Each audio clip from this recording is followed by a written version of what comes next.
এই কালো কুচকুচে জলটি গাছের গোড়ায় এইভাবে দিয়ে দেখুন। সমস্ত গাছে এই ফুলটি দিলে গাছে বড় বড় ফুল এবং গাছের বৃদ্ধিতে প্রচুর পরিমাণে হেল্প হবে। চলুন তাহলে কী করে বানালাম এই কালো জল, আজকের ভিডিওতে আপনাদের সাথে এটাই শেয়ার করব। বন্ধুরা, আমার চ্যানেলে আপনারা নতুন হয়ে থাকলে চ্যানেলটিকে লাইক, শেয়ার, সাবস্ক্রাইব করে আমার ভিডিওটি দেখতে থাকুন।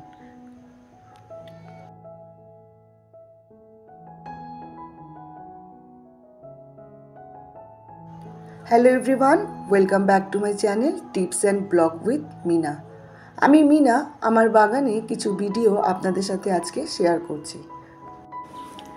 না কোনো রাসায়নিক সার, না কোনো কীটনাশক, শুধুমাত্র ঘরোয়া খাবার তৈরি করে গাছের এমন বৃদ্ধি।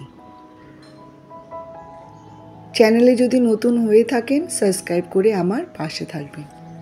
বন্ধুরা, আপনারা আমার গাছগুলো দেখে বুঝতেই পাচ্ছেন আমার গাছগুলো বেশ হেলদি রয়েছে। তার সাথে সাথে গাছে অসংখ্য কুঁড়ি ও ফুলও ফোটে।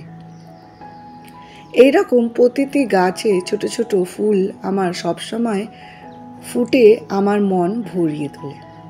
আমি এই গাছগুলোকে প্রত্যেক দিনের থেকে একটু সামান্য সময় দিয়ে এবং ঘরোয়া কিছু খাবার, কিছু পদ্ধতি প্রয়োগ করে এই গাছগুলোকে সবুজে সতেজ এবং সুন্দর করে তুলেছি।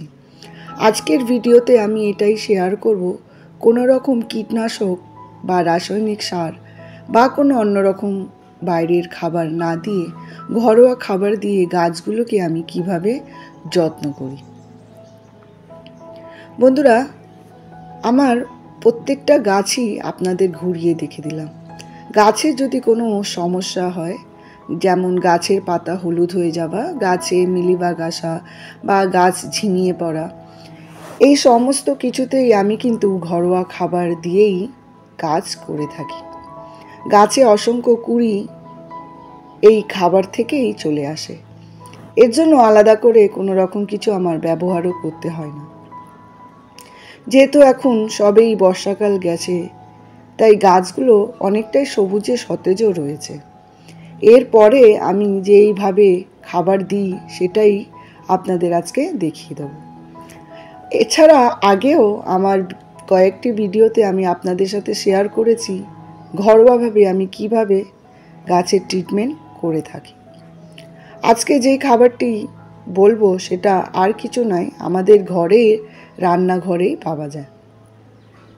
আমাদের রান্নাঘরে এমন অনেক জিনিস রয়েছে যেটা সম্পর্কে আমরা হয়তো অনেকেই জানি না, কিন্তু সেই জিনিসগুলো দিয়েই কিন্তু গাছের আমি এত সুন্দর করে তুলেছি।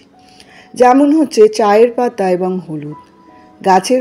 গাছের পাতা সবুজ হয়ে গেলে, হলুদ হয়ে গেলে এবং গাছে অন্যরকম কোনো কীটনাশক না প্রয়োগ করে যদি এরকম চা পাতা হলুদ সপ্তাহে একবার করে শুকনো অবস্থায় দিতে পারেন, গাছের খুব ভালো বার হয়, গাছে ফুলও ভালো আসে এবং গাছ হেলদি থাকে। তেমনই আরেকটা খাবার যেটি হচ্ছে আমাদের কিচেন শুকনো সবজির খোসা টোসা থাকে, সেগুলো দিয়েও খুব ভালো একটা খাবার তৈরি করা যায়। এছাড়া নানা রকমভাবে আরও অনেক কিছু রয়েছে যেটা দিয়েও খুব ভালো থেকে খাবার তৈরি করা যায়। এখানে দেখুন একটা নির্যাস ছিল লিকুইড ফর্মে, তার মধ্যে আমি প্রায় 1-1.5 লিটারের মতো জল মিশিয়ে নিয়েছি। জল মিশিয়ে হালকা তরলভাবে এইভাবে প্রত্যেকটি গাছে সকালে বা বিকেলে যে কোনো একটা সময় আমরা এইভাবে এই খাবারটি গাছের মধ্যে প্রয়োগ করতে পারি।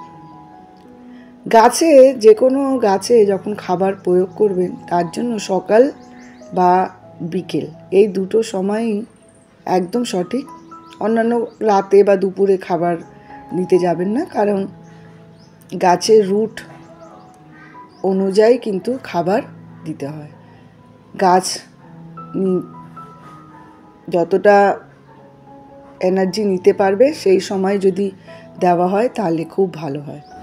দেখুন এখানে রয়েছে 1 গামলি কিচেন কম্পোস্ট, যেগুলোকে আমি প্রত্যেক দিন এইভাবে জমা করি। এখানে রয়েছে সবজির খোসা, চায়ের পাতা, ডিমের খোসা। তলায় দেখুন একটা বালতি দিয়ে দিয়েছি। এই গামলাটি আমার টবের গামলা, মানে ছিদ্র করা রয়েছে।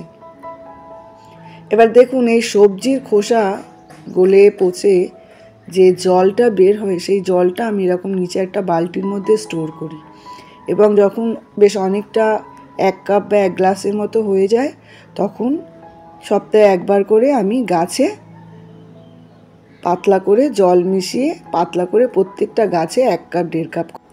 এই খাবারটি আপনারা আপনাদের গাছে প্রয়োগ করে দেখবেন, আপনাদের গাছ খুব ভালো থাকবে এবং অনেক ফুল দেবে।